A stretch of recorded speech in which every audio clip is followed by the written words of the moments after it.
जाओ जाके बहन बेटियों को जाके समझा देना, पर खबरदार ससुराल जाना हो कभी शोहर के खिलाफ आवाज ना उठाना, कभी उसके लिए हाथ उठा के बददुआ नहीं करना। तू नहीं जानती है तेरा शोहर कितना कीमती है। खुदा की कसम, अगर शोहर पागल भी होता है तो बीवी के लिए एक चट्टान होता है, दीवाना भी होता है तो एक सायादार दरख्त होता है। लेकिन क्या करूं मेरी कौम की बेटियों, जरा सी बात बिगड़ जाती है। शोहर सूट पसंद कर न ला सके, किचन में खड़े होके गालियां दे के कहती हो तू पलट के ना आए, तू जनाजे में लेट के आए, तू गाड़ी के नीचे दब के मर जा। ना मेरी बहन, कभी किसी शौहर के खिलाफ इस तरह की बकवास ना करना। तू नहीं जानती है ये जिस दिन सफेद कफन में लिपट जाएगा उस दिन कोई इज्जत देने वाला नहीं मिलेगा। आज जिसके लिए मौत मांग रही है, अगर ये मर गया कोई तुझे चैन की रोटी तक नहीं देगा। जिसके लिए तू कहती है कि तू पलट के ना आए, तुझे क्या पता है आज तेरे दुपट्टे के जो रंग है इसी शौहर की वजह से है, सोने के जो कंगन है इसी शौहर की वजह से है, घर में जो तेरी हुकूमत चल रही है शौहर की वजह से चल रही है। अगर तुझे 10 बेटों पे गुमान है तो होश के नाखून ले। हमने उन माओं को देखा है जिनके घर में 12 बेटे हैं और जब तक बाप था माँ की मर्जी के बगैर एक पत्ता नहीं हिलता था, लेकिन जिस दिन से बाप गया है आज कोई माँ से रोटी को नहीं पूछता है तूने खाई के नहीं खाई है। अगर तुझसे शौहर की अनबन है तब भी इसके लिए मौत ना मांगना। अल्लाह तौफीक दे और ये परदेश जाने लगे तू मुसल्ला बिछा दे, सजदे में सर रख, दुपट्टे की झोली बना और कह मेरे परवरदिगार मेरा सरताज बाहर गया है, मैंने बेसहारा नहीं भेजा है, तेरी रहमत का सहारा दे दिया है। ए मेरे परवरदिगार मेरे शौहर को सलामत रखना, सुहागन छोड़ के गया है सुहाग के जोड़े में मिलाना। रो के रब से कह खुदा की कसम तू रब को आवाज दे।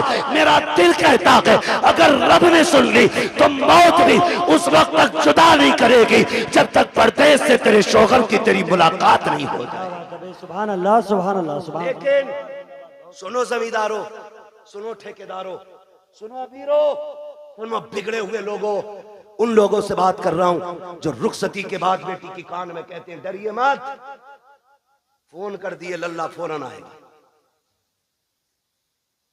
लिमिट में रहो, लिमिट में। किसी के बाप से बेटियां नहीं पली है, तू क्या पाल लेगा। औकात में रहा करो। मियां बीवी की अनबन हो सकती है, तुम कौन होते हो बीच में।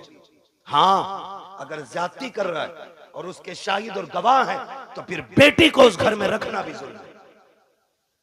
लेकिन जरा सी बात पे उसका फोन आया और तुम पहुंच गए।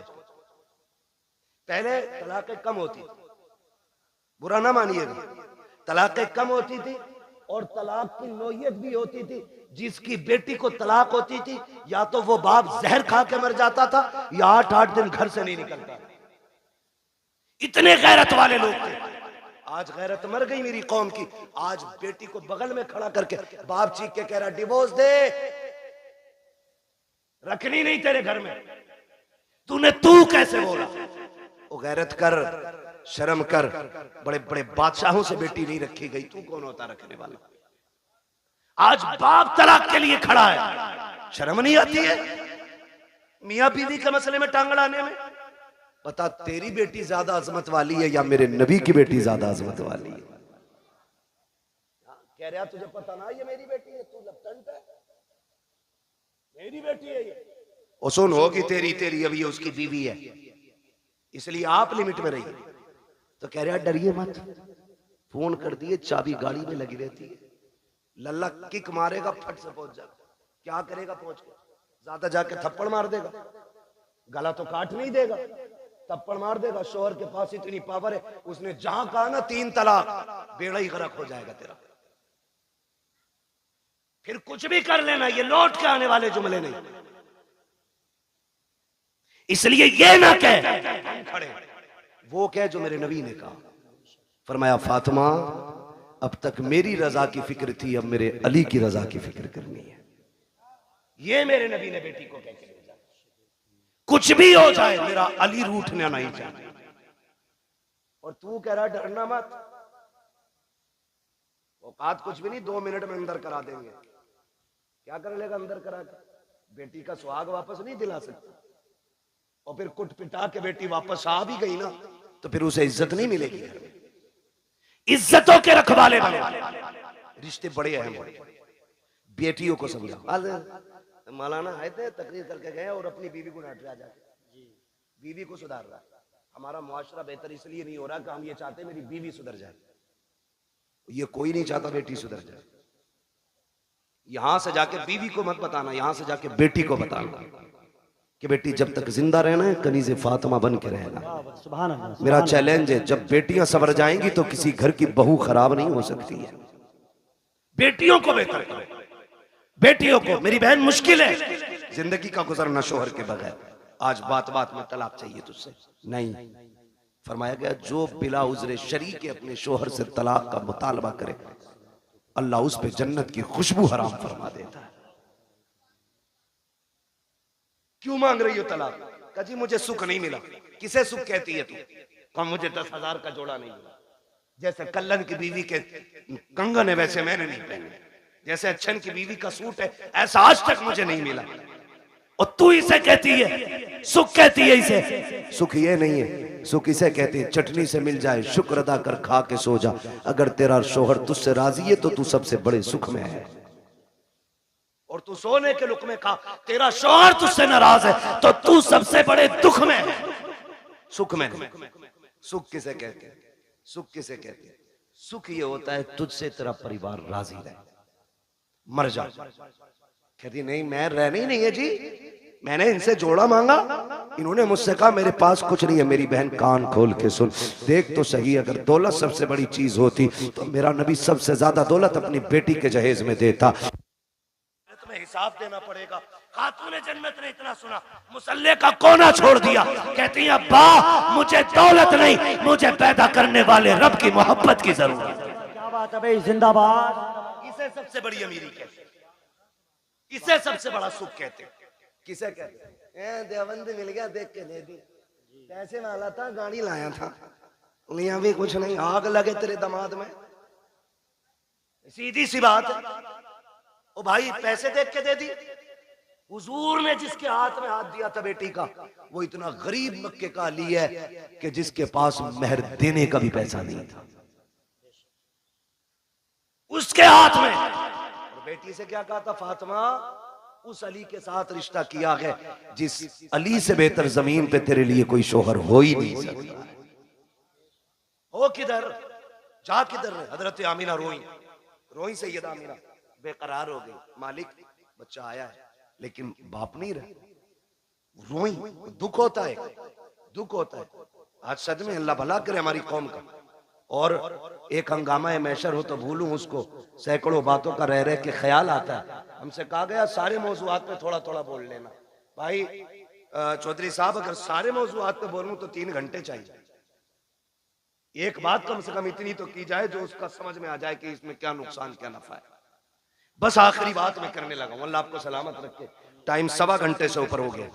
बहुत गौर से मेरी बात सुनिए। हुजूर माँ के शिकम में आए, मुश्किल जिंदगी होती है एक बेवा की, और वो जिंदगी तो बड़ी मुश्किल थी। इतनी मुश्किल जिंदगी थी कि उस दौर में बेवा को जीने का हक ही कोई नहीं था। लोग कहते हैं ना क्यों मिलाद मनाते हो? इसलिए ही तो मिलाद मनाते हैं। अगर किसी का शौहर इंतकाल कर जाता था ना, या तो उसे मनहूस समझा जाता था, या उसे शौहर की चिता पे जला दिया जाता था, या उसे 40 दिन एक कमरे में बंद कर दिया जाता था। फिर भी जिंदा निकल आती तो गधे पे बैठाया जाता, काला मुंह किया जाता और कहा जाता ये वो मनहूस है जो शौहर को खा गई, और फिर उससे कोई निकाह नहीं करता था। इतनी नफरत बेवा से थी, अगर कोई काम पे निकल रहा और सामने बेवा आ गई तो पीछे लौट जाता था कि इस मनहूस का चेहरा देख लिए। ये दौर और इतना मुश्किल जमाना, उस दौर में भी मक्के के अंदर सैयदा आमीना फरमाती बेवा होना बहुत मुश्किल काम था। और ऊपर से हमारे कबीले का दस्तूर ये था कि जब किसी का शौहर इंतकाल कर जाए तो खुशबू नहीं लगानी, इत्र नहीं लगानी, 1 साल तक सोग मनाना होता था। कहती मेरी जिंदगी बड़ी मुश्किल हो गई। कहती मेरा दिन को भी रोना रात को भी। एक दिन मैं सोई ना, रात को आंख रोते रोते लग गई। ख्वाब में एक बुजुर्ग तशरीफ लाई और उन्होंने कहा आमीना मुबारक हो तुझे। मैंने कहा आने वाली ये बता, मेरी तो रातें रो के गुजरती हैं, दिन रो के गुजरते हैं, मुबारक किस बात की देने आए हो? कहा मैं इस बात की मुबारकबाद देने आया हूँ क्योंकि तू नबियों के इमाम की माँ बनने वाली है। भाई वाह, सुभान अल्लाह, सुभान अल्लाह। ये मिलाद है मेरे नबी का, या आदम कर रहा है, क्योंकि तू नबियों के इमाम की मां बनने वाली है। कहने लगी बाबा मैंने पहचाना नहीं आपको। कहा मुझे नहीं जानती, मुझे आदम सफीउल्लाह कहा जाता है, मुझे आदम कहा जाता है। कहती जिस दिन पहले दिन आदम आए, मुबारकबाद दी, मैं सुबह उठी ना मेरे माथे पे पसीना, कहती मैंने हर दिन की तरह यूं साफ किया। कहती बस साफ करना था, मेरे दुपट्टे से मुश्क की खुशबू आने लग जाती, मुश्क की खुशबू आ रही है। हैरत नहीं होती है? कह रहा नबी हमारी तरह है, आम इंसान की तरह नबी तशरीफ लाए, सनीचर तू पैदा हो पूरे मोहल्ले में बदबू आए, तेरे अब्बा की शक्ल देख के पता चल जाए ये उस मनहूस का अब्बा है, और तू कह रहा हमारी तरह। देख मेरा नबी कैसा है। ये आला हजरत ने नहीं कहा है, मुहद्दिस देलवी नहीं कह रहे हैं, ये नबी की अम्मी सैयदा आमिना फरमा रही हैं कि जब माथे पे मैंने पसीना साफ किया, मेरे कपड़े से खुशबू, अब चूंकि बेवा को खुशबू नहीं लगानी थी, मैं डर गई, मेरे दुपट्टे से खुशबू आई तो जमाना क्या कहेगा। मैं धोने के लिए दौड़ी, जब मैंने पानी डाला तो कहते दुपट्टे की खुशबू खत्म करनी थी, जो पानी दुपट्टे से निकल रहा था उस पानी से खुशबू थी, जिस जमीन पे लग रहा था उस जमीन पे खुशबू थी। का मैंने धोना छोड़ दिया, दुपट्टा समेट के रख दिया। जैसे जैसे दिन गुजरते गए, मुबारकबादियां मिलती रही, अंबिया आते रहे, मुबारकबादी देते रहे। कहते फिर वो दिन गुजरते गए, कहते जब कई महीने गुजर गए, एक दिन ऐसा हुआ कि खुशबू मेरे घर से निकली, आंगन में फैली, आंगन को पार किया, पड़ोस में गई, पड़ोस की हदों को तोड़ा, मोहल्ले में फैल गई। मैं खुशबू छुपा रही थी, लेकिन खुशबू आगे बढ़ती जा रही थी कि यहां तक के बातें होने लग गई। आमिना बड़ी अजीब खुशबू लगाती है। बात चलते चलते अब्दुल मुत्तलिब तक आ गई। अब्दुल मुत्तलिब घर आए, आमीना बेटी सुना है तू खुशबू लगाया करती है। कहा ना मैंने कोई खुशबू नहीं लगाई है। कहा अगर खुशबू नहीं लगाई तो तेरे बदन से खुशबू के झोंके कैसे आते हैं। कहते हैं अब्बा जी सच ये है मैं कोई इत्र नहीं लगाती हूँ, हकीकत ये है जब से आपके बेटे अब्दुल्ला की अमानत मेरे शिकन में आई है, मैं जिन गलियों से गुजरती हूँ वो गलियां उसकी खुशबू से महक जाया कर। क्या बात है, नारे तकबीर, नारे रिसालत। तवज्जो है ना सारे लोगों की। मैं मिलाद बयान को बहुत तेजी में बयान कर रहा हूँ। कहती है कि मेरी बात नहीं है, ये उस बच्चे की बरकत है जो मेरे शिकम में आया है। मैं गलियों से गुजरूं तो गलियों से खुशबू आती है। मुस्कुराने लगे। बेटी और भी कोई बात? कहा अब्बा और भी ताज्जुब खेज बात है। कहा क्या? का एक दिन मैं सहन में टहल लगी थी, मैंने कंकर उठाया, मैंने कहा फेंक तो चुभ ना जाए। कहती जब मैंने हाथ लगाया, ये नबी नहीं नबी की अम्मी कह रही। कौन? नबी की, बोले जरा कौन? नबी की अम्मी कह रही है, नबी नहीं कह रहे, नबी की अम्मी कह रही वो कंकर मैंने उठाया, मैं चाहूं कि फेंक दूं। कहती जब हाथ लगाया ना तो वो मोम की तरह पिघलने लग गया, मोम की तरह। कहती मेरे मुंह से जुमला निकला, या अल्लाह ये क्या मामला है, ये पत्थर पिघल रहा है, कंकर पिघल रहा है। कहती इतना कहा ना वो कंकर बोलने लगा। उसने कहा अमीना यार को तो आने दे, अभी तो छोटे छोटे पिघल रहे हैं, जब वो आ जाएंगे बड़े बड़े पत्थर पिघलने लग जाए। सुभान अल्लाह। वो कंकर मुझसे बोला। कहती मेरे ससुर मुस्कुराने लग गए। आमीना और भी बात है ना, और भी कहा अब्बा और बताऊं? कहा क्या? एक दिन मैं सो रही थी, मुझे पसीना आया ना, अचानक मेरी कमर के पीछे से ठंडी हवा के झोंके आए। जब झोंके आए मैंने मुड़ के देखा, ये हवा किधर से आ रही? मौसम में तो हवा नहीं है। कहती जब मुड़ के देखा ना तो दो खूबसूरत परियां, दो खूबसूरत चांद जैसी चेहरे वाली शहजादियां मेरी कमर के पीछे पंखे से हवा कर रही। मैंने कहा कौन हो जी, इधर किधर से? उन्होंने कहा कि हम आपकी खिदमत के लिए आए। कहा तुम्हें मक्के में तो नहीं देखा? कहा देख भी नहीं सकती। कहा क्यों? कहा हम मक्के से नहीं, हम तो रब की जन्नत से आए हुए हैं। से कहा क्यों? का तेरे माथे पे पसीना आया, रब ने हुक्म दे दिया मेरे महबूब की माँ की जाके ठंडी हवाओं के झोंके पेश किए जाए। अल्लाह अकबर। नबी की अम्मी कहती है भाई ये भी हुआ? कहा और कुछ? कहा और भी है। कहा क्या? तवज्जो है, सुन लेंगे जरा 5 मिनट, जितने सुनना चाहते हैं जरा कहते हैं या रसूल अल्लाह। माशाअल्लाह, अब तो सबके हाथ उठ गए या रसूल अल्लाह। जिन्होंने हाथ उठाए आपको आपकी शहजादी का वास्ता उस वक्त तक मौत ना आए जब तक हुजूर के शहर की हाजिरी नसीब ना हो जाए। अल्लाह सबको सलामत रखे। कहती बेटी और भी कुछ? हाँ अब्बा और भी कुछ। सुने देखो वो फजीता खोर भी याद रखना, नबी हमारी तरह, और मेरे नबी की शान भी सुनना। मिलाद वालों मुबारकबाद के लायक हुजूर की मिलाद कर रहे, मुबारकबाद के लायक। कहती है अब्बा जी रात को ना होता यह है कि कभी कभी आप चले जाते हैं ना, पानी खत्म हो जाता है घर में। क्या हो जाता है? पानी खत्म हो जाता है। सुन रहे हैं ना मेरे भाई? वक्त ज्यादा तो नहीं हुआ मेरा, अभी है मेरे पास वक्त, अभी टाइम है। अल्लाह सबका टाइम बढ़ा दे। बड़े हल्के से आमीन आमीन कह रहे हो, दिल भरा रखा है ना बढ़ा रहे तो जो है ना सारे लोगों को। बेटी और कुछ? हाँ, कभी कभी आप चले जाते हो ना हरम शरीफ पानी पिलाने के लिए, वो घर में कभी कभी ऐसा होता है आप पानी घर का भी ले जाते हो। अम्मी मुझसे कहती है आमीना पानी भर ला, ये नबी की अम्मी कहती मैं बर्तन लेती हूँ और कुएं पे जाती हूँ। लड़कियां मुझे देखती हैं खड़ी रहती हैं, बेटी क्यों? तो जब मैं चली जाती हूँ ना तो उन्हें डोल रस्सी डालनी नहीं पड़ती। क्या मतलब? अब्बा मैं जाती हूँ और मैं कुएं के किनारे खड़े होती हूँ और झांकती हूँ ना तो पानी छलांगे मार के किनारे पे आके खड़ा हो जाता है, किनारे पे आके खड़ा हो जाता है। अब्बा जी सब यूं बर्तन भर लेती हैं, किसी को रस्सी डोल की जरूरत नहीं पड़ती। बेटी फिर तुम? अब्बा सबसे बाद में मेरी बारी आती, फिर मैं पानी भरती हूँ और जब मुड़ के चलती हूँ फिर पानी नीचे जाता है। अब्बा बोलता है पानी जब नीचे जाता है तो पानी बोलता है। हाँ अब्बा पानी नहीं। जब मैं वापस आती हूँ सारी बच्चियां लड़कियां आती हैं, मैं पीछे रह जाती हूँ, तो जब मैं चलती हूँ ना तो जो बड़े दरख्त हैं वो भी सजदे में गिर जाते हैं, जो छोटे पौधे हैं वो भी गिर जाते हैं। अब्बा पत्थर भी बोलते, कंकर भी बोलते। बेटी क्या बोलते? कि अब्बा जी वो बोलते मैं सुनती हूँ। तो अब्दुल मुत्तलिब कहते हैं बेटी तुम उनकी आवाज सुनती हो? कहा हाँ। उनकी बोली समझ लेती हो? कहा जी अब्बा समझ भी लेती हो।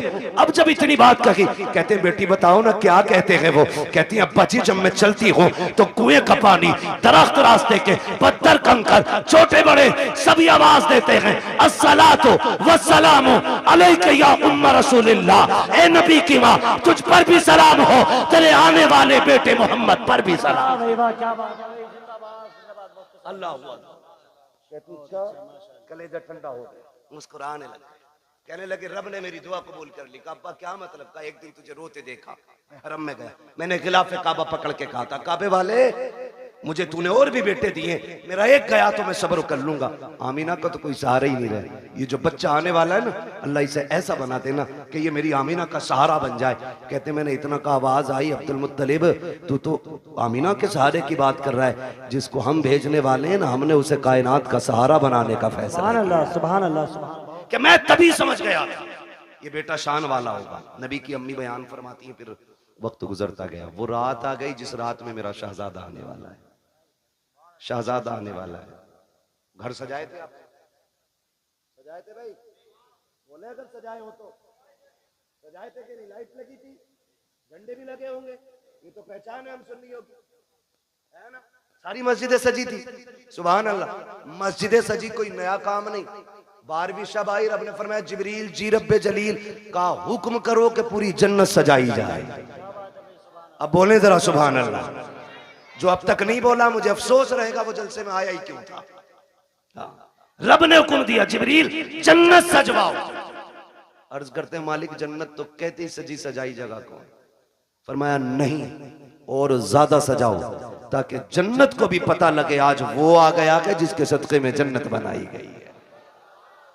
जन्नत सजाई गई, फिर हुक्म हुआ एक मिंबर लगाया जाए। कहां? बैतुल मामूर के पास। बैतुल मामूर के पास मिंबर लगा। फिर रब ने फरमाया मीकाईल से कहो कि वो हमारी शान में खुतबा पढ़े। हजरत मीकाईल ने रब की शान में खुतबा पढ़ा, यानी कि तकरीर की, और ऐसी तकरीर के पूरी जन्नत झूमने लगी।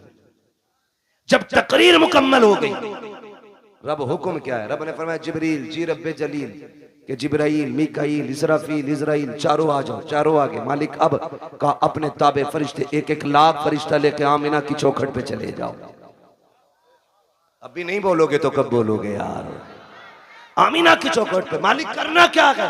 का पता नहीं, महबूब आने वाला है, मुबारकबाद ही पेश करनी है। अब बहुत गौर से सुनना।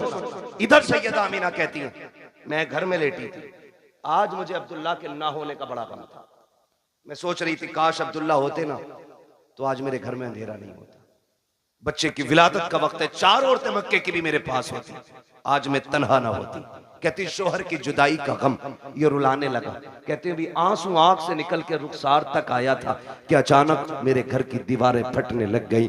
फदखला सलासुन निस्वा, 3 औरतें घर के अंदर दाखिल हुई। उनके कद खजूरों के बराबर थे, चेहरे चांद से ज्यादा रोशन थे। कहती मेरी चारों तरफ आके बैठ गई। 4 थी, एक रिवायत में 3 भी गए 4 भी गए। कहती 4 औरतों को मैंने देखा, आके बैठी। मैंने कहा कौन हो? कहा एक कहती हमें नहीं पहचाना। कहा बताओ तो सही कौन हो? एक ने कहा मुझे हव्वा कहा जाता है, दूसरी ने कहा कि मुझे मरियम कहा जाता है, तीसरी ने कहा मुझे इस्माइल की अम्मी हाजरा कहा जाता है, चौथी ने यह कहा मुझे नहीं जानती हो, मुझे फिरौन की बीवी आसिया कहा जाता है। कहा आई किस लिए हो? कहा मुबारकबाद देने आए हैं। कहा किस बात की? कहा तू नसीबों वाली है, तेरी गोद में नबियों का ईमान आने वाला। क्या बात है भाई, क्या बात है। नारे तकबीर, नारे रिसालत, नारे गौसियत। बस का तेरी गोद में नबियों का इमाम आने वाला। फरमाती वो मुबारकबाद दे के चली गई। कहती फिर ख्याल हुआ काश कोई तो औरत होती जो मेरा मन बहलाती, जो हिम्मत बढ़ाती। कहती अचानक मेरे घर में रोशनी फैली। वो रोशनी सर की तरफ से आ रही थी। मैंने मुड़ के देखा ना, एक चांद से चेहरे वाली खातून खड़ी है। मैंने कहा कौन हो जी, इधर कैसे आई हो? कहने लगी आमीना हम जमीन से नहीं, हम तो जन्नत से आए हुए हैं। कहा कौन हो? कहा जन्नत की हूरों की मलका हूं। आई क्यों हो? कहा रब ने तेरी दाया बना के भेज दिया है। तू जो रोई थी तन्हा है, अकेली है, कोई नहीं है। कहा तेरी खिदमत के लिए मैं हूं आमीना, बता खिदमत क्या करनी है? सैयदा कहती है मुझे दूध का प्याला पेश किया गया।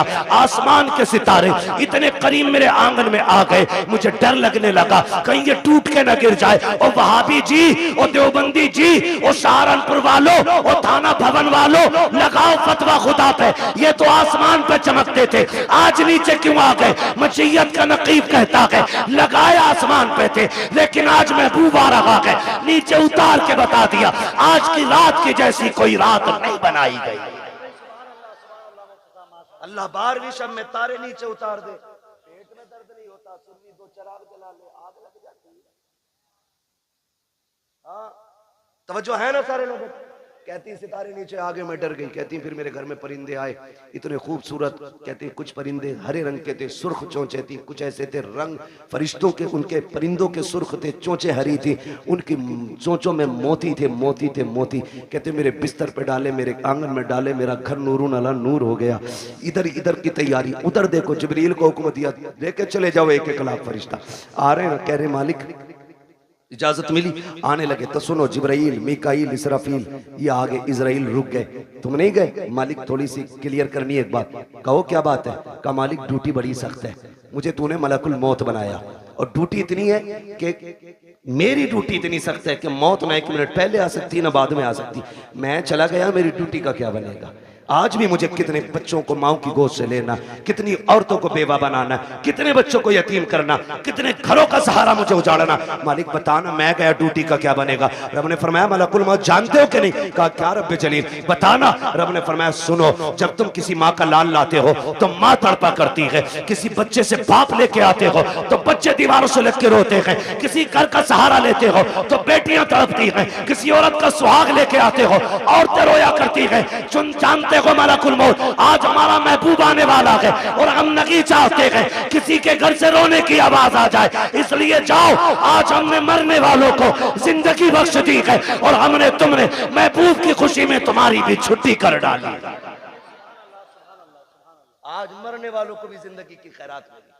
और मुहद्दिसीन फरमाते जिस दिन हुजूर आए उस साल में जितने भी बच्चे पैदा हुए रब ने सारी माओं को बेटे ही अता किए थे।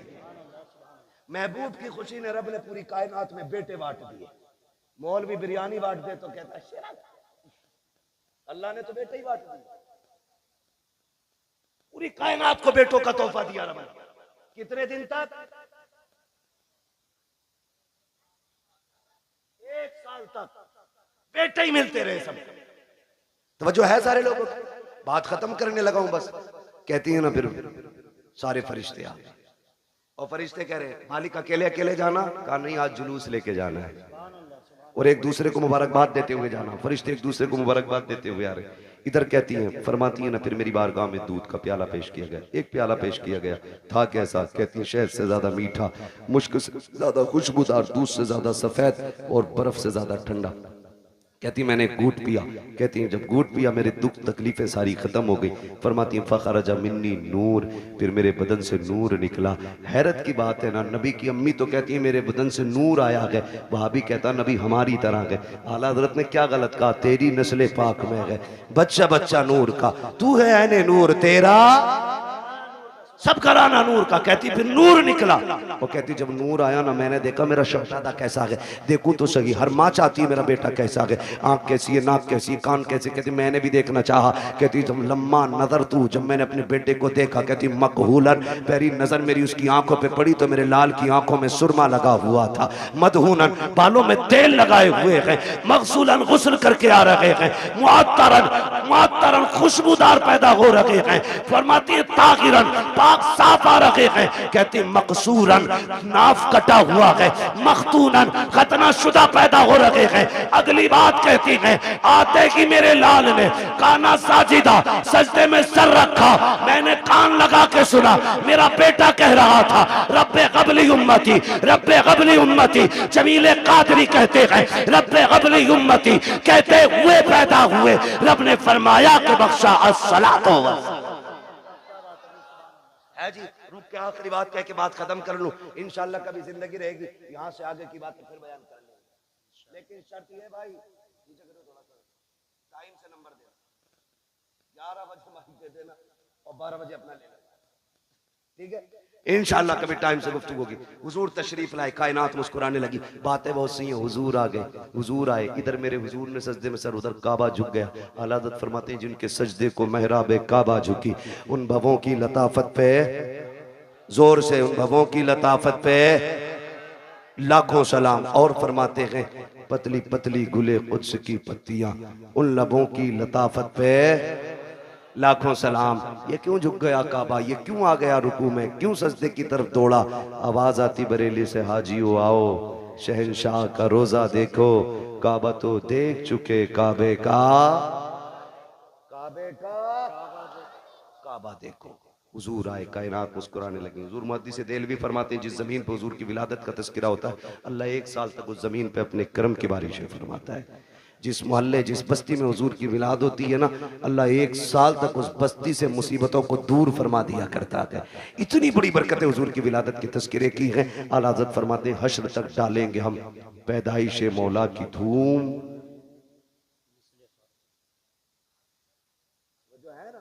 हश्र तक डालेंगे हम पैदाइश मौला की धूम, मिसले फारस नजद के किले, किले गिराते जाएंगे। हुजूर की विलादत का महीना है। एक बात याद रखिएगा, इस बार गुजर गई है, आखिरी बात आपसे कह रहा हूँ, अल्लाह तौफीक दे अगली बार घर सजाए ना तो सिर्फ अपना नहीं सबका सजना चाहिए। यही मिलाद वाले का पैगाम, सबका घर सजना चाहिए। तूने 5000 की लाइटिंग की है ना, तो 2000 की उतार के गरीब भाई की चौखट पे डाल दे। क्या यार हुजूर सिर्फ मेरे नहीं तेरे भी तो है ना, तेरे भी आंगन में हुजूर की आमद की खुशी लगनी चाहिए। और ऐसा नहीं कि रुक जा, तेरे से अच्छा करके सजाऊंगा और सारी लड़ी और टिमटिमा रहा हूं, इसमें सवाब नहीं गुनाह मिलेगा। किसी का दिल तोड़ के मिलाद नहीं मनाना है, दिल जोड़ने के लिए मिलाद मनाना है। करेंगे इंशाल्लाह ऐसे ही, सारे वादा करें इंशाल्लाह। और हुजूर की विलादत का दिन आए ना, मीठा तकसीम करो, लंगर करो, खिलाओ, जात मत देखो, बिरादरी मत देखो, खिलाओ, ताकि दुनिया गैर मुस्लिम भी खा के जाए ना उससे कि यार खा ले आज, ना पूछ, ताकि उसे पता चले जब उनका मिलाद आता है ना तो सबका पेट भराया जाता है। ठीक है ना? चलूं आगे। सारे हुजूर के गुलाम हैं, जितने गुलामी का दावा करते मोहब्बत से कहते हैं या रसूल अल्लाह। आला हज़रत फरमाते हैं वो जो न थे तो कुछ न था, वो जो ना हो तो कुछ ना हो, जान है वो जहान की, जान है तो, जान है तो जहान है। मैं नेता जी एक बात बताऊं, हमारी महफिलें जो होती है ना, ये एक सभा से अलग होती है। हम जितना हम बोलते हैं उतना इन्हें बुलवाते हैं। उसकी एक वजह ये भी होती है कि जब कयामत में हुजूर के मदह खानों को आवाज लगे, हुजूर के नात पढ़ने वालों को आवाज लगे, तो तमन्ना यह कि सबसे आगे हजरत हसन हो, उनके पीछे बरेली के अहमद रजा खान हो, उनके पीछे हम जैसे गुनाहगार गुलाम भी खड़े हो जाए। अगर कोई ये कहे कि भाई हसन तो हसन ठहरे, आला हजरत तो आला हजरत ठहरे, तुम्हें जगह कैसे मिलेगी? तो हमें एक दलील मालूम है। हजरत यूसुफ का हुस्न बिकने लगा मिस्र में, जानते हैं कि नहीं? पता है ना, यूसुफ जुलेखा की कहानी किसी को पता हो ना हो, बुड्ढो बुड्ढो को पता है, क्योंकि लैला मजनू यही बताते हैं। यूसुफ जुलेखा इनसे बेहतर कोई नहीं जानता है। हमने तो किताबों में जैसे पढ़ा वो पढ़ा ही है, लेकिन बड़े बूढ़े बड़ा रंग दे के उसको पेश करते। तो सुना ही होगा दास्तान यूसुफ है, सुना ही होगा ना। तो ये एक तारीख रही। हजरत यूसुफ मिस्र के बाजार में बिकने लगे, ऐलान हो गया। ये बाज मुअर्रिखीन ने यहां तक लिखा है, एक दिन हजरत यूसुफ ना आईना देख रहे, ख्याल आया मेरे जैसा हसीन कौन होगा, मेरे जैसा हसीन कौन होगा, रब ने मुझे तो बड़ा ही हसीन बनाया। तो फिर यहां तक लिखा गया कि जैसे ये ख्याल आया, फिर रब ने फैसला कर दिया, यूसुफ जिस हुस्न पे नाज है ना, इसे हम कोड़ियों के दाम भी बेचेंगे। फिर कुएं से निकाल के खोटे सिक्कों में हजरत यूसुफ को बेचा गया। फिर खातिर दिल पे ये ख्याल आया, मालिक मेरी इतनी सी कीमत थी, कोटे सिक्कों में बेच दिया गया।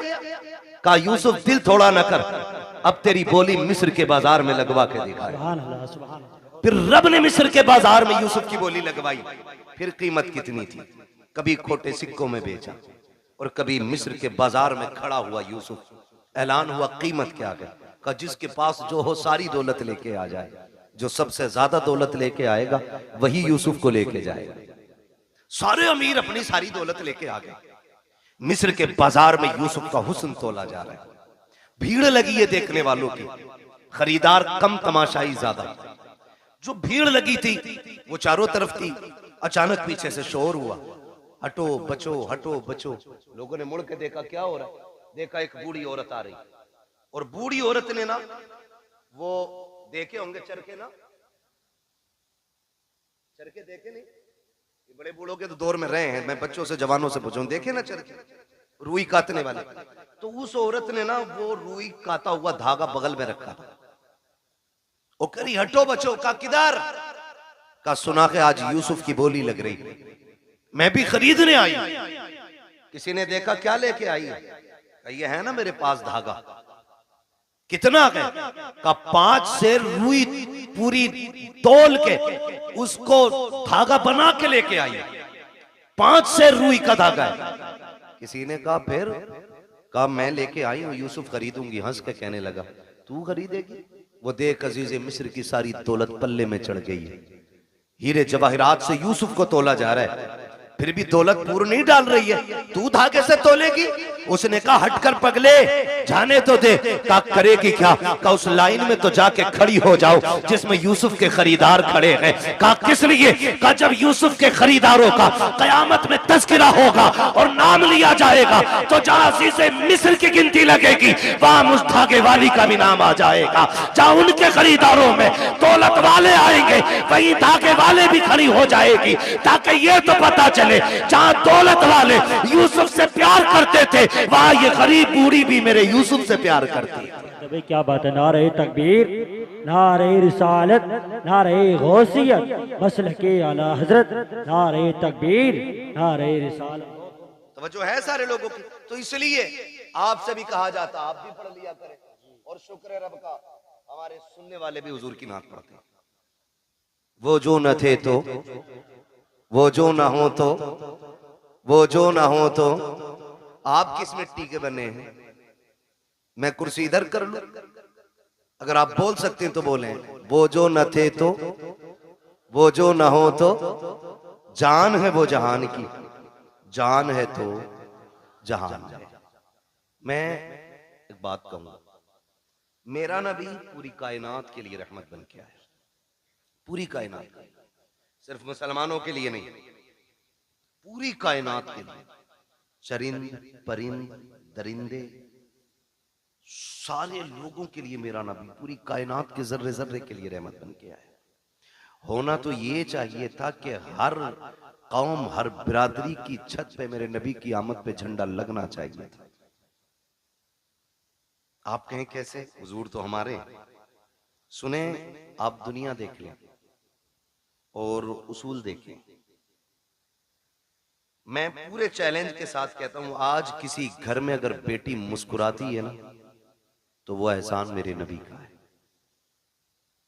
आज अगर किसी घर के अंदर माँ बेटे को थप्पड़ मार के खड़ी हो जाए और बेटा सर झुका के खड़ा रहे, माँ से कुछ नहीं कह रहा है ना, तो ये कमाल माँ का नहीं, कमाल मेरे नबी का है। अगर आज बाप बेटे को बीच चौराहे पे जूते से मारे और बेटा गर्दन झुका के मुस्कुराता रहे ना, तो इसमें कमाल बाप का नहीं है, इसमें कमाल रसूल पाक का है। इसलिए कि मेरे नबी ने ना माँ बाप का एहतराम सिखाया है। अगर आज हम माँ को उसकी जूतियों को सर पे रखने में जिंदगी की महराज समझते हैं ना, तो वो दिन दूर नहीं, भूले नहीं हमें जिस दिन मेरे नबी ने कहा था अल जन्नतु तहता क़दामी उम्महातिकुम, तुम्हारी जन्नत तुम्हारी माओं के कदमों के नीचे रखी गई है। तब से लोगों ने, कायनात ने माँ का एहतराम करना शुरू किया। और जब बाप का मामला था तो यही दुनिया, यही तारीख और यही समाज, यही लोग, यही हड्डियां, यही खून, कोई बदला नहीं ये दौर, यही सारी दुनिया थी। और बेटा बाप को बाजार में बेच देता था। मेरा नबी आया और आने के बाद का लोगों, रब की रजा बाप की रजा में है। अगर रब राजी, बाप राजी है तो तेरा रब राजी है, और तेरा बाप नाराज है तो तुझसे तेरा पैदा करने वाला खुदा भी नाराज है। तो तब से बाप का एहतराम हुआ। रह गई बेटी की बात, तो बेटी को तो लोग पैर की जूती समझते थे, जिंदा दफन करने पे फख्र करते थे। मैं इसलिए कहता हूं बेटियों, कभी सर से दुपट्टा उतरने लगे ना तो मगरिबी तहजीब पे मत जाना, फैशन के नाम पे बिगड़ने की कोशिश मत करना। जब सर का दुपट्टा सड़क के कंधे पे आए ना, तो आमीना के लाल का एहसान याद करना, आमीना के लाल का एहसान। खुदा की कसम आज दिल झुकता है। लोग तालीम के नाम पे कहते हैं कि हमारी आजादी हमारा हक है, हम अपनी आजादी के साथ जी सकते हैं, दुपट्टा किसी की जिम्मेदारी से हम नहीं ओढ़ेंगे। मैं कहता हूं खुदा की कसम, जो बेटियां ये समझती हैं ना कि दुपट्टा उतारने में इज्जत है, तारीख पढ़ के देख लो, औरत जितना छुप के रहती है उतनी इज्जतदार रहती है, जितना खुल के रहती है उतना ज्यादा जलील रहा करती है। चैलेंज है हमारा, जाओ दुनिया घूम के आ जाओ। और सच्ची बात बताऊं, ये जो खड़े रहते हैं ना, जो इस्लाम के खिलाफ बकवास करते हैं, इस्लाम ने, मुसलमानों ने औरतों को कैद में डाल दिया और पर्दा दे करके उन्हें फांसी दे दी, उनका ऐसा कर दिया। मेरा चैलेंज है, ये भी जब निकाह करने चलते हैं ना, शादी करने, इन्हें भी शरीफ बच्ची चाहिए होती है, इन्हें भी शरीफ बच्ची चाहिए होती है। और शराफत की सबसे बड़ी पहचान यह है कि बच्ची की नजरों में हया होना चाहिए। यह सबसे बड़ी पहचान शराफत की है कि उसकी नजरों में हया होनी चाहिए।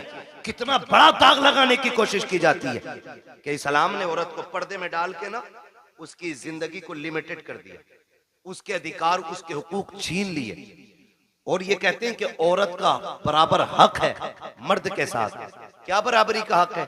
तो लोगों का कहना यह है कि जैसे मर्द मजदूरी करता वैसे औरत भी मजदूरी करेगी। ये नजरिया कि अगर रोडवेज मर्द कंडक्टर है तो औरत भी होनी चाहिए, मर्द ड्राइवर है तो औरत भी होनी चाहिए, का ये बराबर का अधिकार है। मैं कहता हूं गैरत आनी चाहिए। कहा क्यों? कहा तुम हमारे इस्लाम के बारे में क्या जानो। इस्लाम वो खूबसूरत मजहब है जिसने पूरी इंसानियत के मुकम्मल हुकूक का ख्याल रखा है, एक एक हक का ख्याल रखा है। लोगों ने कहा कि इस्लाम ने औरत को पर्दे में रख के पाबंद कर दिया, वो घर के अंदर 4 लोगों का खाना बनाए। मैंने कहा तुम इसे गुलामी कहते हो, आओ तुम्हारी आजादी बताऊं। कहा आजादी किसे कहते हैं कि लड़की खुल के जिंदगी जिए, जो चाहे ड्यूटी करे, उसका भी सर्विस करने का हक है। मैंने कहा चल ठीक, हम लोग अक्सर फ्लाइट एयरवेज वगैरह जाना रहता है, आप जाकर के देखो वो तमाशा औरत का बनाया गया है। हर जगह पे आपको लड़की खड़ी मिलेगी, हर जगह पे। मुल्क के अंदर लाखों नौजवान बेरोजगार टहल रहे हैं, उन्हें एक वक्त की रोटी देने के लिए तैयार हम नहीं है। किसी को पढ़े लिखे IAS IPS पकौड़ियां तलने के लिए तैयार है, लेकिन नौकरी मिलने को तैयार नहीं है। बेटियों के हुकूक के लिए लड़ने वालों, कौन से हक की बात करते हो? आपने लेकर के एक छोटी सी दुकान से हवाई जहाज तक बच्चियों को ले जाके खड़ा कर दिया और बात करते हो हमने इज्जत दी है। मैं तारीख के हवाले में ये बात कहना चाहता हूँ, जिम्मेदारी के साथ कहता हूँ, जाओ जाकर के किसी भी फ्लाइट को देख लो, एक फ्लाइट के अंदर कम से कम 350 बंदे बैठा करते हैं और उसके अंदर उनकी देखभाल के लिए 3 से 4 बच्चियां होती हैं। 350 लोगों को सुबह से शाम तक पानी पिलाना और उनकी ड्यूटी में यह लाजिम होता है तुमसे कोई किसी भी तरह बात करे तुमको उनसे मुस्कुरा के बात करनी है, किसी के लहजे का भी, गलत लहजे का भी जवाब तुम्हें सख्ती से नहीं देना है वरना तनख्वाह काट ली जाएगी। साहिब किस आजादी की बात करते हो? जिसने बेटियों से कपड़ों का हक छीन लिया तुम उसे आजादी कहते हो, जिसने उसकी इज्जत का हक छीन लिया तुम उसे आजादी कहते हो। 4 बच्चियां 350 लोगों की नौकरी कर रही है तुम उसे आजादी कहते हो। ये आजादी नहीं है, ये गुलामी है। आजादी ये है कि 4 भाइयों की एक बहन हो, अपने भाइयों को इज्जत से खाना खिलाए, लेकिन खुदा की कसम किसी की मां ने दूध नहीं पिलाया है कि उस बहन की तरफ कोई नजर बिगाड़ के देख भी सके, इसलिए कि इज्जत के रखवाले रब ने 4 भाई दिए हैं और तुम इज्जतें लूट के आजादी देते हो। इस्लाम इज्जतें दे के बेटियों को आजादी अता फरमाता है। नारे तकबीर, नारे रिसालत, नारे गौसियत, मसलके आला हजरत उलमाए अहले सुन्नत हजरत अल्लामा मुफ्ती हम्माद साहिब किबला मुरादाबादी। नारे तकबीर, ये आजादी हमारे इस्लाम ने दी है। वो 4 लोगों का बना रही, बताओ 4 लोगों का खाना मुश्किल है या 400 लोगों का? बोले 400। और घर में बहन के तेवर देखे आपने? उसने पोछा लगाया और जूता पहन के आ जाना, फिर बड़े हो या छोटे खैरियत नहीं है। बिस्तर अगर बहन ने लगा दिया तुम कूद के बैठ जाना, चादर अगर सिमट गई तो खैरियत नहीं है। झाड़ू लेके पीछे भागे तो कम, जूता लेके पीछे भागे तो कम। बड़ा भी है तो डर रहा है क्योंकि उसने सफाई की। तो मैं ये कहना चाहता हूं, ये इज्जत हमारे इस्लाम ने, ये इज्जत हमारा मजहब देता है, लेकिन दिल के पपोले जल उठे सीने के दाग से, इस घर को आग लग गई घर के चिराग से। किसके लिए रोए हम? कमी तो हमारी है ना सारी, खतावार तो हम ही है ना कहीं, चूक तो हम ही से हुई है कहीं ना कहीं। मैं कह रहा था मेरी बेटी सर से दुपट्टा उतरने लगे तो बाप की इज्जत को सोचना या मत सोचना वो तेरे लायक और नालायक होने पे डिपेंड करता है, लेकिन तुझ पे लाजिम है जब दुपट्टा उतरने लगे तो एक बार मदीने वाले मुस्तफा के बारे में जरूर सोचना। क्या बात है, उनके बारे में जरूर सोचना जिन्होंने बेटियों को दुपट्टे दिए, बेटियों को दुपट्टे दिए। आज हम अपनी कौम से सिर्फ इतना कहेंगे, हुजूर के दिए हुए किरदार को मजबूती से थामे। मेरे हुजूर आए, कायनात को इज्जत मिली, कायनात को इज्जत मिली, सरकार आए। और खुदा की कसम मैं ये नहीं कहूंगा, मैं तो हर कलमा पढ़ने वाले से कहता हूं कि सारे ही हुजूर के नाम का झंडा लगाओ, सारे हुजूर के नाम का। लेकिन करना क्या है? हमें तो हम ही खा गए ना, हमें तो हम ही खा गए, वरना दुनिया में ताकत नहीं थी कोई हमें मिटा लेता, औकात नहीं थी कोई हमें घुटनों पे ले आता, हमको हम ही खा गए। फिर कबंदी है कहीं और कहीं जाते हैं, क्या जमाने में पनपने की यही बातें?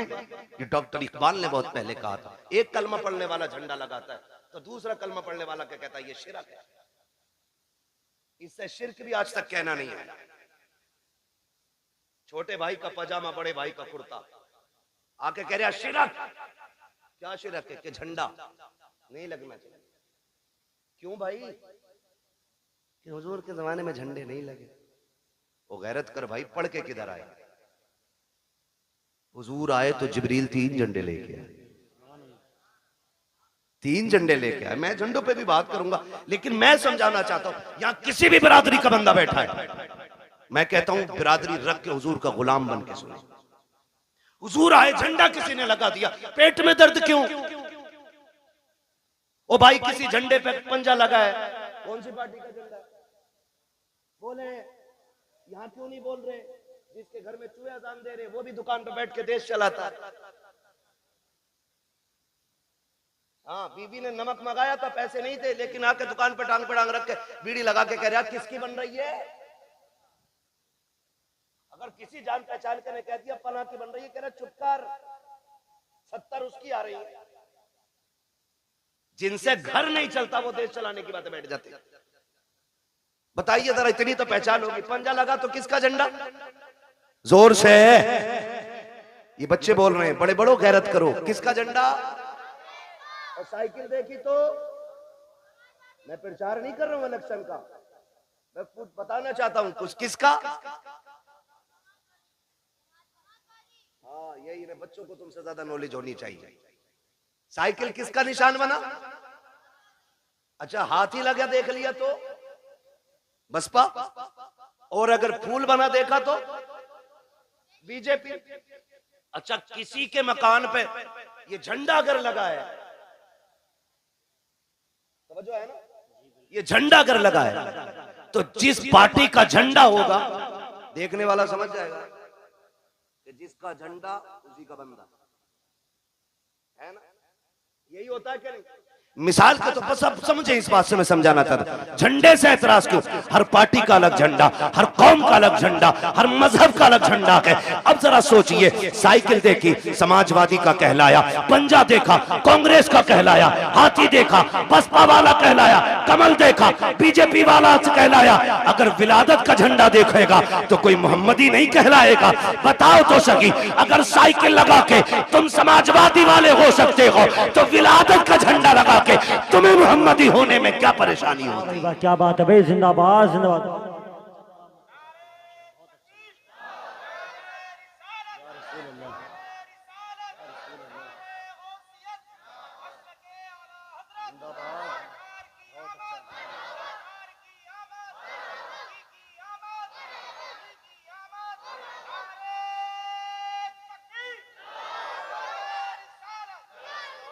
ओ भाई, तो हमारे झंडे लगे, टोपी ओढ़ के मस्जिद से निकल के कह रहे हाथ में तस्बीह है।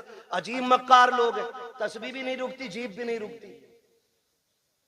जिक्र कौन कर रहा है, किधर हो रहा भाई? बराबर कह रही है, उसके जमाने में नहीं तो ये बराबर चल रही, या तो तू झूठा या तेरी तस्बीह झूठी। हाँ तो लंबी लंबी फेंक रहे, आके झंडों में लगा ना, कपड़ा खराब किया था, 3 गरीब बच्चे का दुपट्टा ही बन जाता। खुदा का शुक्र है हम मुस्तफा के मानने वाले। तू गरीब बच्चियों की लिस्ट बना के दे, हम सुन्नी लोग हैं, झंडे भी बराबर लगाएंगे, दुपट्टे भी बराबर बांट लेंगे, है क्या नहीं? हम दुपट्टे भी बांट सकते हैं, झंडे। तो मैं ये मुसीबत दुपट्टे और झंडों में ही क्यों दिखती? फजूल खर्ची है। ये जो लाइट लगी है ना, ये फालतू थी, ये नहीं लगानी चाहिए थी, नहीं लगानी चाहिए थी। मैं एक बात कहना चाहता हूँ, हुजूर का मिलाद आए तो तुझे लाइट फालतू लगती है, तुझे रोशनी फालतू लगती है, तुझे लाइटिंग गलत लगती है, तुझे झालर झूमर से तेरे पेट में दर्द होता है, तब तुझे गरीब याद आते हैं। जब तेरे बेटे के निकाह का मौका आता है, 1 दिन पहले जनरेटर लग जाता, 2 दिन बाद तक चलता है, पूरा घर सजा रहता है, तब तुझे गरीब के बच्चे क्यों याद नहीं आते हैं? जब सुन्नी के दरवाजे पे झंडा लगता है, तब तुझे गरीब बच्चियों के दुपट्टे याद आते हैं। जब तेरे बेटे के निकाह में 1.5 लाख की आतिशबाजी होती है, तब तुझे गरीब की बच्चियां याद क्यों नहीं आती हैं? पता ये चला तुझे हमदर्दी गरीब से नहीं है, तुझे नफरत फजूल खर्ची से नहीं है, तुझे नफरत हुजूर के झंडे से है, और तू ढोंग दिखाता है। खुदा की कसम, हम हुजूर की आमद पे इसलिए रोशनी करते हैं कि सारी कायनात मेरे मुस्तफा के सदक़े में बनाई गई। जिंदाबाद जिंदाबाद। अगर हुजूर की आमद पे नहीं तो फिर कुछ भी। सीधी बात, तेरा बेटा इतना अच्छा हो गया, उसकी शादी पे पूरा घर सजा ले, मेरे हुजूर की आमद हो तो 2 बल्ब ना लगा सके कि नहीं ये किसी ने नहीं मनाया, सहाबा ने मनाया, अबू बकर ने बनाया, उमर ने मनाया, और नीचे है अभी ऊपर चल। ये पूछ क्या नबियों ने मेरे हुजूर का मिलाद किया है कि नहीं किया? मैं कुरान सर पे रख के कसम खा के कह सकता हूं, हजरत आदम से लेके हजरत ईसा तक हर नबी ने मेरे नबी की पैदाइश के तज़किरे की है। सभी ने ये बात की। मिलाद है क्या, समझने की कोशिश करें। हुजूर की आमद की बातों को मिलाद कहा जाता है, यही मिलाद है। कहते ये किसने किया? हजरत आदम से लेकर हजरत ईसा तक। और मैं कहता हूं खुदा की कसम, जैसा मिलाद मेरे रब ने किया वैसा किसी ने किया ही नहीं। और ऊपर चल के देखो ना, और ऊपर चलो, नीचे बैठा बैठा लंबी लंबी हाँ करे नहीं, यहाँ तो एक जगह खड़ा होना था ना। ये जुलूस मोहम्मदी था, जितने हमारे नबी थे उतने तुम्हारे भी तो थे। तुमने ये हंगामे क्यों किए कि ये नहीं होना चाहिए, वो नहीं होना चाहिए? फिर क्या गलत कहा मेरे इमाम ने? यही तो कहा, और तुम पर मेरे आका की इनायत न सही। क्या बात है, अरे जिंदाबाद। नजदियों कलमा पढ़ाने का भी एहसान क्या गया, बात है, सुभान अल्लाह। कम से कम इसीलिए झंडा लगा ले कि ये कलमा मेरे नबी ने दिया है तुझे।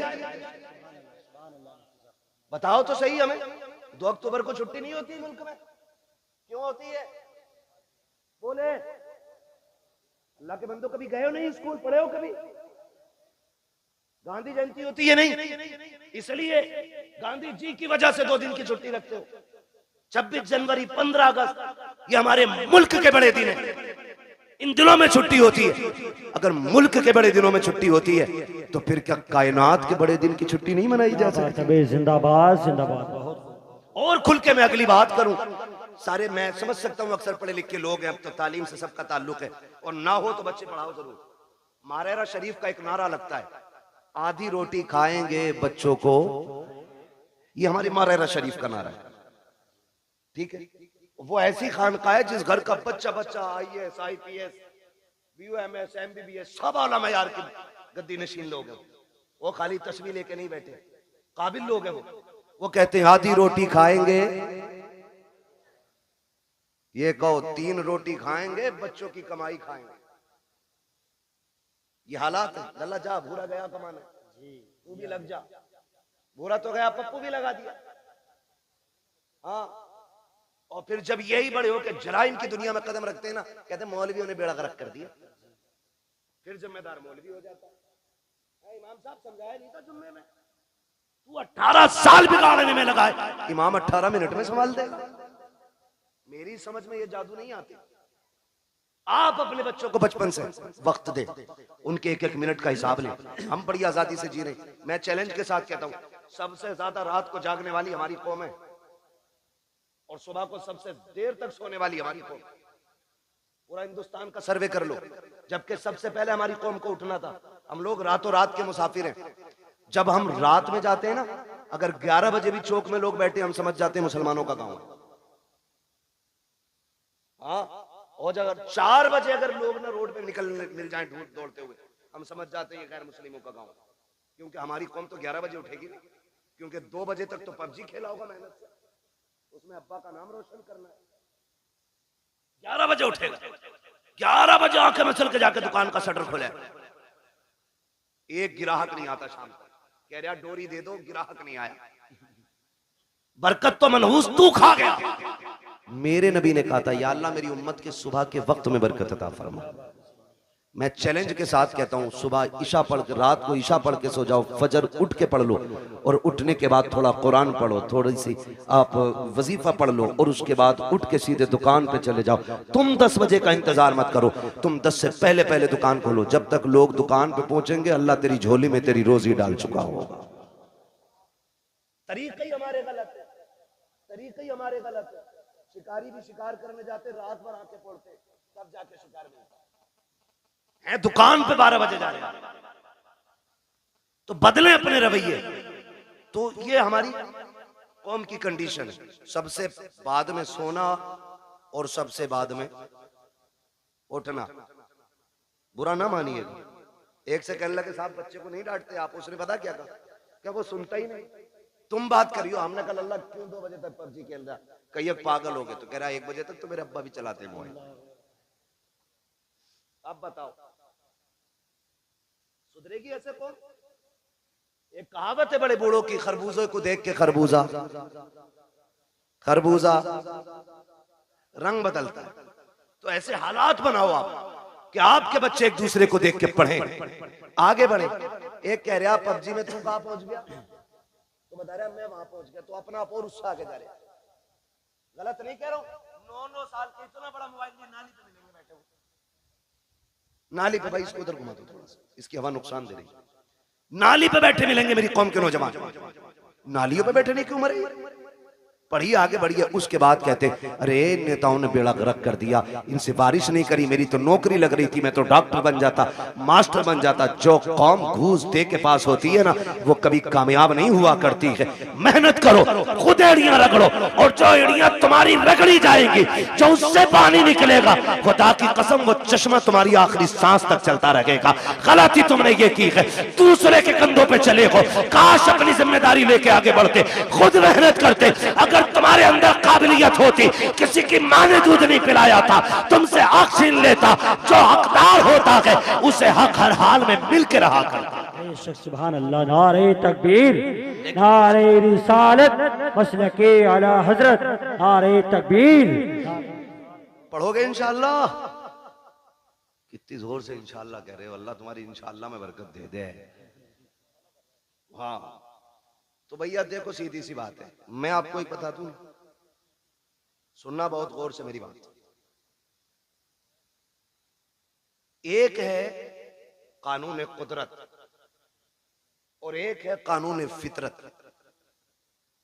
दोनों चीजें याद रखें। कानून कुदरत में माफी है, कानून फितरत में माफी नहीं। कानून कुदरत यह है कि तुमसे गुनाह हो गया है, एक दिन मुसल्ला बिछा के रो दो रब के आगे। वह इतना बड़ा कादिर मुतलक है, तेरी पूरी जिंदगी के गुनाह एक लम्हे में माफ कर सकता है। यह है कानून कुदरत। लेकिन एक है फितरत। वो क्या है? कानून फितरत यह है कि ट्रेन आ रही है 120 की स्पीड से और तुम यूं खड़े हो जाओ कि अल्लाह चाहेगा तभी मरेंगे, नहीं चाहेगा नहीं मरेंगे। वो आई और छींचड़े बखेड़ गई, फिर कहने लगो अल्लाह ऐसे ही चाह रहा था। ये फितरत है। आप स्पीड वाली गाड़ी के आगे खड़े होगे तो नुकसान पहुंचेगा। आप भरे दरिया में हाथ पैर बांध के डाल दो किसी को, और फिर कहो भाई कुदरत के ऊपर छोड़ दिया हमने। किसी को डेग में बंद करके पानी भर के नीचे से आग लगा दो और कहो जी कुदरत है, मरेगा मर जाएगा, बचेगा बच जाएगा। तो फितरत क्या है? बचना नहीं है ना। तो ये फितरत है। इसी तरह फितरत का ये भी कानून है, जो पढ़ेगा वो आगे बढ़ेगा, वरना आने वाले दौर में अनपढ़ों से नाली भी साफ नहीं कराई जाएगी। बिजनेस तो छोड़ो, बहुत बड़ी बात है, नालियां नहीं साफ करते और भीख भी नहीं मिलेगी। हालात इतने बदल गए। बब्बू भाई एक आया गाड़ी के पास, कहने लगा देखो, मैंने कहा टूटे नहीं है, QR कोड निकाला, कह रहा इस पे कर दो। ये भिखारियों ने तरक्की की है और हमने, अब्बा पे 18 थी, अल्लाह ने किस्मत से 3 बेटे दे दिए, 6-6 बीघे रह गई। और फिर अल्लाह ने उनको अगर 2 दे दिए, फिर 3-3 रह गई। और अगर उनके 2 हो गए, आगे रोड पर। ये कंडीशन है। पढ़ो, आगे बढ़ो। भीख में तुम्हें कुछ नहीं मिलने वाला।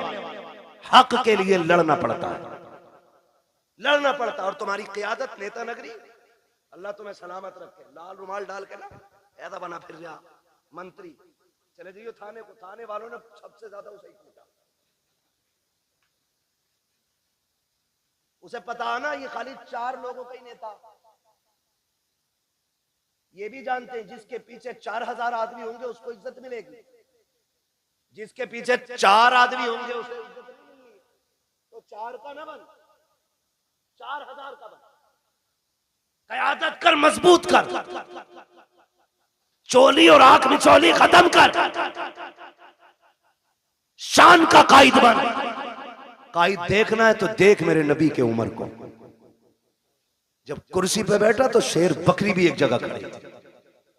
पावर ये आपकी अपने अखलाक की बुनियाद पर पैदा होगा। आप जो है ना थोड़ा सा बदलें अपने आप को। हर 4 आदमियों में तो एक नेता है, हर 4 आदमियों में। कहां है भाई? कह रहे वो नेताजी बताएंगे। कौन है नेताजी? अरे इनके बड़े भैया। और उनके चचा के घर गए, कहां है तुम्हारे बेटे? है ना वो नेताजी के साथ गए, पता चला उनका भी बड़ा वाला नेताजी है। उनके ताऊ के घर गए, कहा के उनके भी एक बड़ा नेताजी है। ये क्या कर रहे हो भाई? तो बदले अपनी रविश और सोच। डॉक्टर इकबाल ने कहा था कि मोहम्मद से वफा तूने तो हम तेरे, ये जहां चीज है क्या लो कलम तेरे। आप पढ़ेंगे ना तो आपको मालूम होगा ना आपकी पावर क्या है, आपकी ताकत क्या है। हम कभी जीतने के लिए अक्सर लड़ते नहीं इलेक्शन, हम हराने के लिए ज्यादा लड़ते हैं। ये कह रहा, हम तो खैर जानते नहीं इस मामले में ज्यादा, और अपना जो है ना कुछ ज्यादा वो रहता भी नहीं, ज्यादा बाहर ही रहते हैं। मैं पता ही नहीं कब इलेक्शन कौन सा हो जाता। लेकिन ये कह रहे बब्बू के अब्बा कह रहे इसे जरूर हरवाना आपके। ये हमारी कौम के हालात है। समझ रहे हैं ना? इसे जरूर हरवान, ये मैंने मिसाल के तौर पे नाम लिया, सच्ची ना लेना, मैं सिर्फ बताना चाहता हूं कि लोगों की ये सोच है तुम आप हराने के लिए क्यों, जीत के लिए आगे क्यों नहीं बढ़ते हो?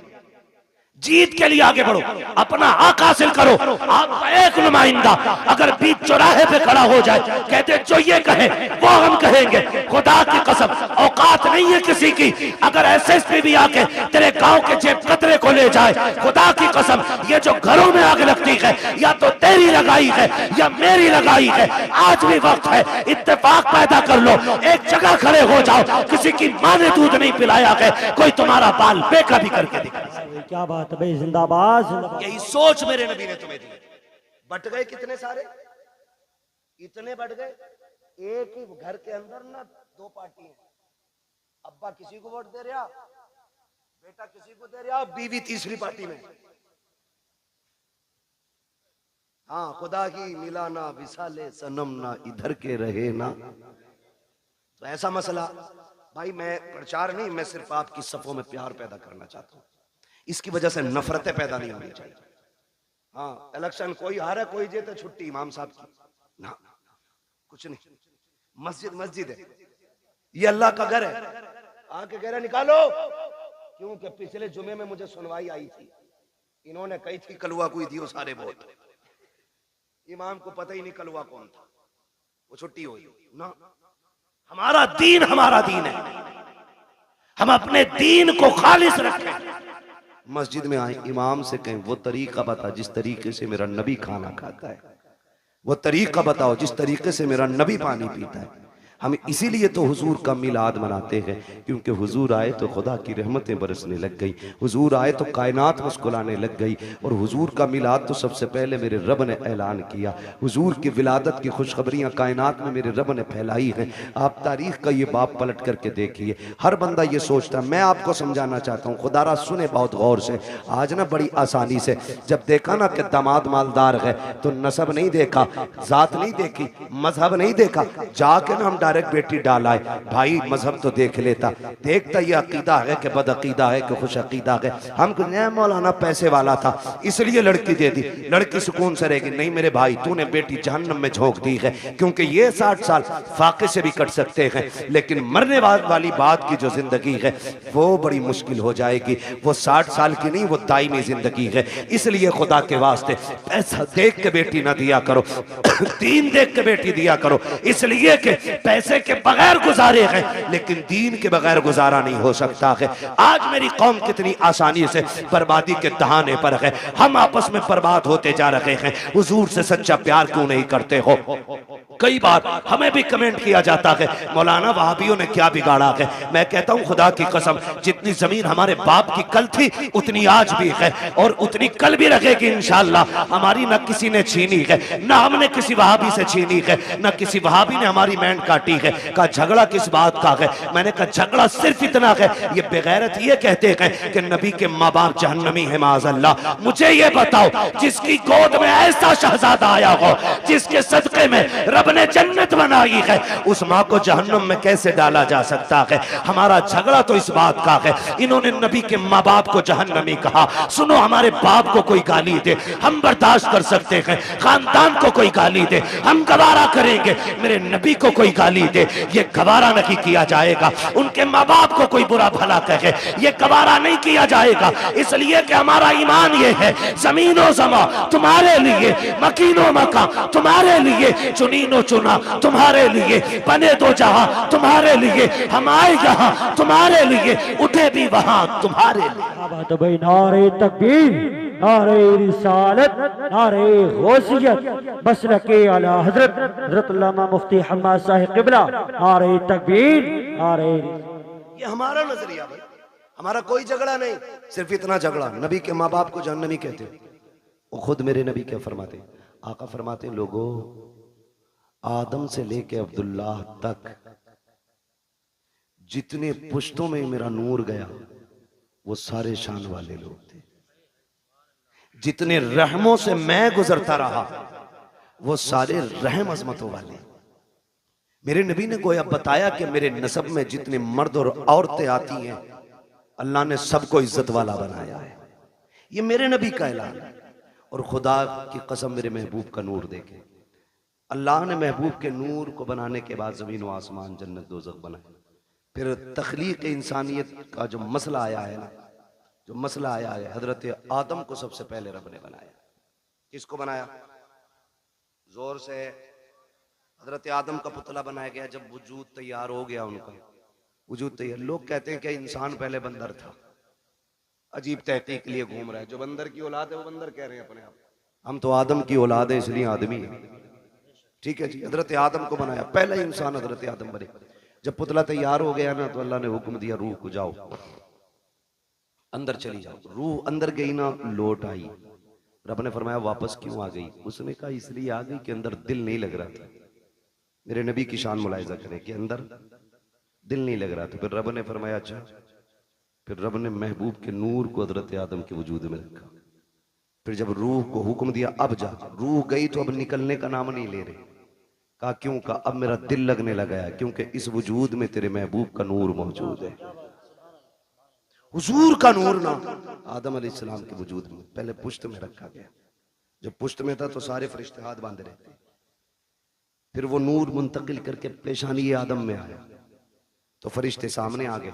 हजरत आदम कहते हैं अल्लाह, ये फरिश्ते कभी पीछे कभी आगे हाथ बांधे रहते हैं, मसला क्या? रब ने फरमाया आदम बात तेरी नहीं, बात मेरे महबूब की है। क्या मतलब? का वो नूर तेरी पुश्त में था तो ये उसकी ज़ियारत के लिए पीछे खड़े रहते थे। जब पेशानी में आ गया ना तो ये सामने आने लगे। तो ये सामने आ गए, कहने लगे अल्लाह मुझे दिखा ना। फिर रब ने वो झलक हजरत आदम के नाखूनों में दिखाई। और हजरत आदम ने जब हुजूर के नूर को देखा ना तो फिर चूम लिया। जब चूम लिया, खुदा का शुक्र है हम आदम की औलाद है। उन्होंने नूरे मोहम्मद देख के चूमा था, हम नामे मोहम्मद सुन के चूम लिया करते हैं। ये हमारा तरीका। अब वो नूर हजरत आदम से हजरत अब्दुल्लाह तक आया। मुझसे गुजारिश पहले ही हो गई थी कि हुजूर का शजरा भी हो जाए, तो आज चूंकि मौजू भी है, बात भी है, मैं बताऊं कि किन किन जातों को मेरे नबी के नूर ने इज्जत बख्शी है। उसके लिए थोड़ा सा आपको मेहनत करनी पड़ेगी। आप जरा बोल दें सुभान अल्लाह। ऐसा नहीं ये सामने वाले बच्चे ना मेरा साथ दे। जब मेरा हाथ का इशारा हो ना, मैं वो हुजूर के नसब के नाम बताऊं जिन जिन जिस्म पुश्तों में मेरे हुजूर का नूर मुंतकिल होता रहा है। ठीक है, जब मैं हाथ का इशारा करूं समझ लेना मौलवी की सांस घुटने लगे। तो आपको क्या बोलना है? इतनी जोर से बोलना ताकि मैं अपने गांव की मस्जिद के चनों का शोर भूल जाऊं। ठीक है जी, समझते हैं बात? हाँ, कितनी जोर से बोलेंगे जरा बोल के दिखा। और हाथ देखते रहना मेरा, ये नहीं मैं शुरू हो जाऊं तो फिर ऐसे देखने लगा और मौलवी कदम घुटने लगा। ठीक है जी, मैं हुजूर का मिलाद पढ़ने लगा हूं, जरा बोल दे सुभान अल्लाह। है जवान हो, अल्लाह करे जवानियां सलामत रहे। अभी तो शादियां भी नहीं हुई है ना, अभी तो शादियां भी नहीं हुई है, तो फिर इतनी कमजोरी से कैसे बोल रहे हो सुभान अल्लाह? जरा बोले सुभान अल्लाह। ये मैं नहीं जानता ये इनकी उम्र कितनी है, लेकिन इन्होंने ऐसा नारा लगाया था कि मुझे गैरत चढ़ गई थी कि इस उम्र में इतना तगड़ा नारा। अल्लाह इन्हें सलामत रखे। हाँ, शादी के बाद कमजोरी आती है लेकिन इनमें तगड़े हैं। ठीक है जी, बोले जरा मचल के सुभान अल्लाह। आप जब बोलेंगे ना तभी मैं आगे शजरा पढ़ता रहूंगा, वरना मसला देखो माइक आपका इतना अच्छा है कि इसने बोलने का बिल्कुल किनारे पे लाके रख दिया, बोलने ही नहीं दे रहा है। जो मैं अपने रविश में बोलता हूँ ना तो ये धीरे धीरे धीरे धीरे धीरे हो रहा है। ठीक है, बस मैं आपको हुजूर का शजरा सुनाऊंगा तो मिलाद हुजूर का, फिर बोले सुभान अल्लाह। नारे तकबीर, नारे रिसालत, नारे गौसियत, मसलके आला हजरत शाह इस्लाम ज़िशान रज़ा क़ादरी, नारे तकबीर, मद्दाह रसूल राशिद रज़ा मरकज़ी, नारे तकबीर, नारे रिसालत। एक शायर साहब गए थे, अल्लाह करम से दो आ गए। कितनी बरकत होती है माशाअल्लाह। अभी आपको सुनना, मेरा टाइम पूरा हो चुका है, 12:30 बज गए। बोलने जरा सुभान अल्लाह और जोर से। ऑपरेटर साहब थोड़ी सी ऐसी आवाज दे दो कि ये अपनी आवाज से हमारी पहुंचा दे, हमें चीखना ना पड़े ज्यादा, है ना? ठीक है, थोड़ा गला पकड़ रहा बहुत ज्यादा आपका, ये तवज्जो है सारे लोगों की। अगर कोई फूक गया ना पैसे ले लेना उसका, मगर आवाज खोल दो थोड़ी सी। बोलने जरा सामने वाले बोलते सुभान अल्लाह। मैंने ई को बढ़ाने नहीं कहा, मैंने आवाज बढ़ाने को कहा। ठीक है, ई को ना बढ़ाए, आवाज बढ़ा दे। ठीक है बच्चे, आप मेरा साथ दें माशाल्लाह। ये मेरी कमेटी के लोग हैं, देख रहे हो जिहाद क्या, ये पूरे शहादत के अंदर मंजिले में आ गया बंदा। बोले सुभान अल्लाह। मेरे बच्चों इतनी जोर से आप सुभान अल्लाह बोलो कि गला बैठ जाए, और गला बैठ जाए। अम्मी पूछे क्या हुआ, कहना अम्मी जब सारे लोग बोलने में कंजूसी कर रहे थे तब हम हुजूर की महफिल में गले की कुर्बानी देते। ठीक है ना, इतनी जोर से बोलना, जरा बोले सारे में चल के सुभान अल्लाह। आदम के बेटे शीश, क्या बात है, सुभान अल्लाह। माशाल्लाह। ये बच्चे जो है ना, अल्लाह जब ये जवानी आ गई ना इनकी, तो ये बनेंगे मजबूत वाले लीडर, है ना। इसे तो दीमक लग गई इस नस्ल को हमारी, पता नहीं पबजी खा गया कि कौन सा गेम खा गया, समझ नहीं बात है। रील खा गई, रील खा गई मेरी कौम को, रील। राशिद भाई की नजर बड़ी पक्की रहती है, ये बरेली से दिल्ली तक का देखते रहते हैं। ठीक है ना, जरा बोल दे सुभान अल्लाह। जिन्हें रील की बीमारी ना लगी है वो जरा बोल लेंगे सुभान अल्लाह इंशाअल्लाह। मैंने पहले ही बता दिया, हाथ देखो तो सुभान अल्लाह कहती हो, वरना मौलवी का दम घुट सकता। सीधी बात है। मैं खाली अल्लाह राजी होगा नेकी मिलेंगी, आपको मिलेंगी तो इंशाअल्लाह फिर हमें भी मिलेंगी। ठीक है ना, तो फिर साथ देना। बोल मेरे बच्चे जरा सुभान अल्लाह। आदम के बेटे शीश, शीश के बेटे यानस, यानस के बेटे कैनान, कैनान के बेटे मेलाइल, मेलाइल के बेटे व्यारत, व्यारत के बेटे इदरीस, इदरीस के बेटे मुतवशिक, मुतवशिक के बेटे लमकने के नाम, लमकने के नाम के बेटे नूह, नूह के बेटे साम, साम के बेटे जुलाद, जुलाद के बेटे शालिक, शालिक के बेटे आबिर, आबिर के बेटे दाता, दाता के बेटे रावा, रावा के बेटे सारू, सारू के बेटे नाखुर, नाखुर के बेटे तारिक, तारिक के बेटे इब्राहिम खलीलुल्लाह, इब्राहिम खलीलुल्लाह के बेटे।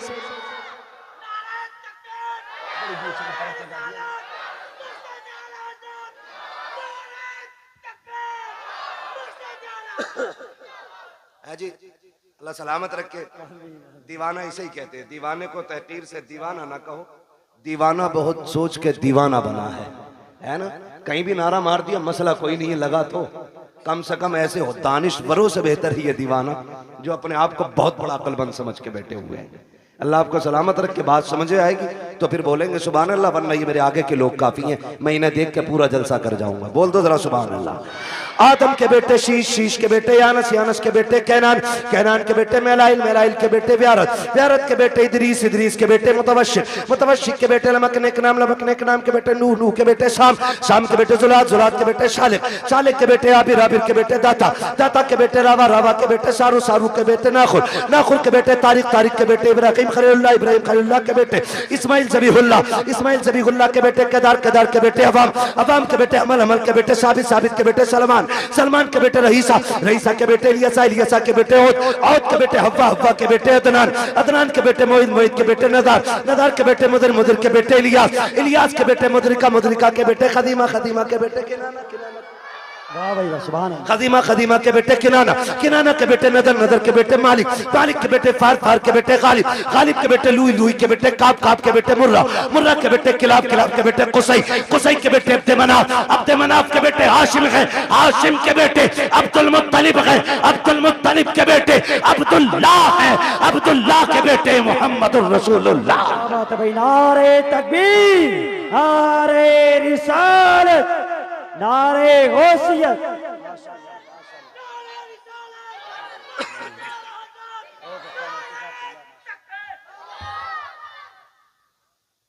तवज्जो है सारे लोगों की? अब तो बोल दे जरा सुभान अल्लाह और जोर से। अब जरा तवज्जो कीजिए प्यारे, ये नूर हजरत आदम से हजरत अब्दुल्लाह की पुश्त में आया। हजरत अब्दुल्लाह का निकाह सैयदा आमिना से हुआ। अभी 3 माह का अरसा गुजरा है, हजरत अब्दुल्लाह परदेश जाने लगे हैं। बीवी से कहते मेरी शरीक हयात परदेश जा रहा हूँ। कहती मेरे सरताज अभी 3 महीने गुजरे हैं, अभी जी भर के मैंने देखा भी नहीं है, इतनी जल्दी जुदाई की बात है? का कुछ दिन की बात है, वापस आएंगे, साथ रहेंगे, प्यार मोहब्बत की जिंदगी गुजारेंगे, तेरे हाथ की बनी रोटी खाएंगे। लेकिन मसीयत को कुछ और ही मंजूर था। हजरत अब्दुल्लाह गए तो, लेकिन जिंदा वापस ना आ सके, रास्ते में इंतकाल हो जाता है। जरा दिल थाम के मेरी बात सुनिएगा प्यारे, हजरत अब्दुल्लाह का इंतकाल हुआ, वापस नहीं आए हैं। लेकिन जब तारीख आई हजरत अब्दुल्लाह की वापसी की, तो जिस तरह आज बाप परदेश से आता है, बेटियां घर में तैयारियां करती हैं, शोहर परदेश से आता है, बीवियां घर में तैयारियां करती हैं, हजरत आमिना तैयारियां कर रही है, घर की सफाई चल रही है, बिस्तर लगाया जा रहा है। हजरत अब्दुल मुत्तलिब कहते हैं आमिना बेटी बता तो सही ये इतनी खुशियां किसके लिए है? कब्बा आज मेरे अब्दुल्ला आने वाले हैं, ये सारा इंतजाम उनके लिए है। कहते बेटे खाना तो खा लिया होता। कब्बा जी अब्दुल्ला कह के गए थे साथ खाना खाएंगे। बेटी वो कब आएंगे? कहा जब आएंगे तभी खाया जाएगा। शाम हो गई, अब्दुल्ला नहीं आए हैं। कहती अब्बा जी पता तो कीजिए, मेरे अब्दुल्ला को आ जाना चाहिए था लेकिन अब तक नहीं आए हैं। अब्दुल मुत्तलिब खाने काबा में गए, किसी ने आके कहा अब्दुल मुत्तलिब कहा जी आपके अब्दुल्ला वापस नहीं आएंगे। आपने इतना सुना बिजलियां गिर गई, ऐसा लग रहा था जैसे हजरतों की खुशियों का जल करके पूरा नशेमन खाक हो गया हो। आपने खुद को संभाला, घर तशरीफ लेकर के आए हैं। अभी दरवाजे पे पहुंचे गए, दस्तक नहीं दी है, बेटी दौड़ के बाहर आ जाती है। अब्बा जी क्या हुआ? मेरे अब्दुल्ला का पता चला कि नहीं चला है? कहते हैं बेटी सब्र करना, अब्दुल्ला वापस नहीं आएंगे। इतना सुनना था, मेरे नबी की अम्मी बेहोश हो जाती है। होश आया, खुद को संभाला, ए मेरे परवरदिगार मेरे बच्चे ने बाप का चेहरा नहीं देखा, इसके बाप ने बच्चे को नहीं देखा, आने से पहले मेरा बच्चा यतीम हो गया है। आवाज़े कुदरत आती है, आमीना रोने की जरूरत नहीं है, आंसू ना बहा। हमने महबूब को बेसहारा नहीं बनाया है, हमने इसको कायनात का सहारा बनाने का फैसला किया। नारे तकबीर, नारे रिसालत, नारे गौसियत, मसलके आला हजरत, नारे तकबीर, नारे। अब तवज्जो करना मेरे प्यारे, बहुत गौर से सुनिएगा, जाके बहन बेटी तक मेरी बात पहुंचा देना। सैयदा आमीना कहती हैं अब्बा जी मेरे सरताज का अब नहीं आने वाले हैं। फिर क्या था, जिंदगी की खुशियां रूठ गई, दिन को भी रोना रात को भी रोना है।